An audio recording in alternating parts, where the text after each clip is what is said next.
We recommend that you do a full cleaning cycle every 3 months. To do this, turn the power off and unplug the unit. Open the back of the unit, pull out the catalyst filter, wire frame, collecting plates, and pre-filter. Also, pull the protective sleeve out. Set the catalyst filter aside and let it air dry. Do not wipe or clean it. Lay the wire frame flat and wipe it gently with a sponge or dry towel. Do not wash the wire frame with water.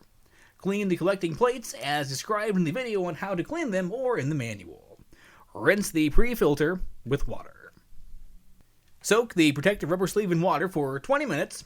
Scrub it with a brush or sponge using a neutral, mild detergent. Rinse it with water.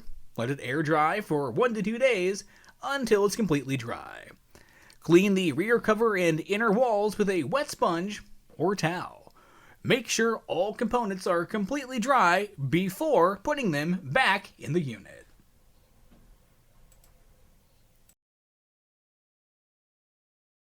If you have further questions or need assistance, please feel free to reach out to us. We're here to help.